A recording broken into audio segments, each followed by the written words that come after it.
Assalamualaikum warahmatullahi wabarakatuh. Apa kabar anak-anak pagi ini? Saya harapkan semuanya sehat selalu.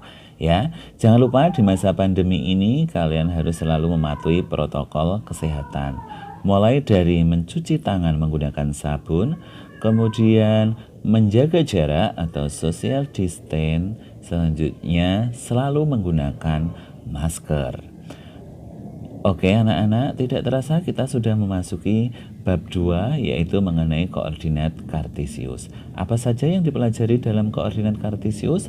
Nah, kamu perhatikan, yang pertama adalah pengantar koordinat kartesius. Kemudian yang kedua, posisi titik terhadap sumbu utama yaitu sumbu X dan sumbu Y. Kemudian yang ketiga, posisi titik terhadap titik pangkal 0,0 dan titik A, B. Kemudian yang keempat, garis pada koordinat kartesius. Selanjutnya, yang akan kita bahas adalah mengenai pengantar koordinat kartesius. Unsur-unsur koordinat kartesius. Yang pertama, sumbu utama terdiri dari sumbu X dan sumbu Y. Sumbu utama disebut juga sumbu koordinat. Sumbu X sumbu horizontal atau yang mendatar. Sumbu Y, sumbu vertikal atau yang tegak. Kemudian yang kedua, titik pangkal, yaitu titik perpotongan sumbu X dan sumbu Y. Titik pangkal disebut juga titik asal atau titik pusat. Notasi titik pangkal yaitu O 0,0. Kemudian yang ketiga, titik koordinat kartesius. Penamaan titik pada koordinat kartesius menggunakan huruf kapital, yaitu mulai dari A, B, C, sampai Z. Selanjutnya, kamu perhatikan gambar. Pada gambar, tampak jelas yang warna merah itu sumbu X, kemudian yang berdiri atau tegak adalah sumbu Y. Sementara perpotongannya itu disebut titik pangkal O 0,0. Kemudian titik P, Q, R itu mewakili contoh dari titik koordinat. Selanjutnya kamu perhatikan yang keempat mengenai notasi titik koordinat kartesius. Misal A, X, Y. X disebut absis, Y disebut ordinat. X bisa diartikan jarak satuan terhadap sumbu X. Y bisa diartikan jarak satuan terhadap sumbu Y. Untuk lebih jelasnya, kamu perhatikan gambar. Ya, gambar sudah jelas, warna merah itu sumbu X, warna biru sumbu Y. Sementara yang merah muda itu titik P, Y. N satuan ke sumbu X itu menunjukkan jarak absis ke sumbu X. N satuan ke sumbu Y itu menunjukkan ordinat terhadap sumbu Y. Selanjutnya, kita bahas mengenai hal yang berkaitan dengan sumbu utama. Terdiri dari sumbu positif.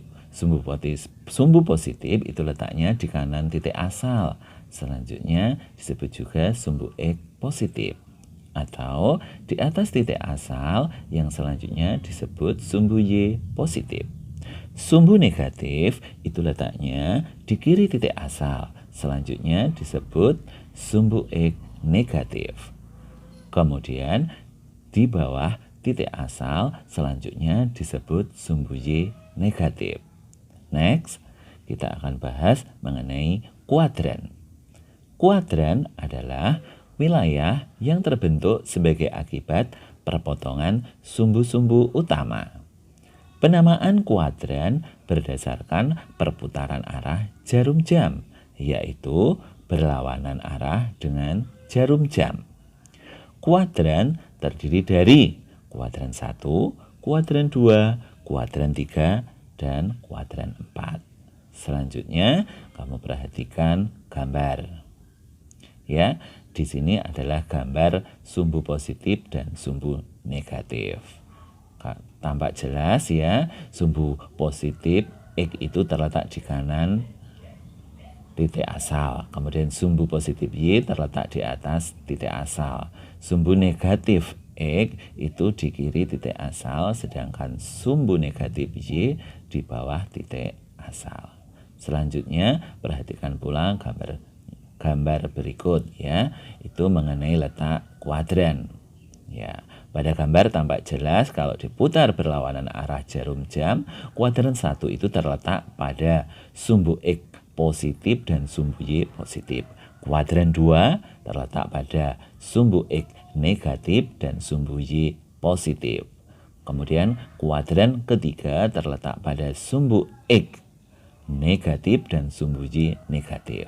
Kemudian kuadran 4 terletak pada sumbu X positif dan sumbu Y negatif. Saya dari sini paham ya anak-anak? Oke, selanjutnya akan ada yang namanya tugas LKPD. Tugasnya mudah anak-anak, hari ini hanya merangkum materi saja. Oke, catatannya di sini, rangkuman dikerjakan di buku catatan, kemudian difoto dan diupload ke link seperti biasa yang ada di WA Group. Kemudian ingat tetap mematuhi protokol kesehatan. Oke ya anak-anak, jangan lupa.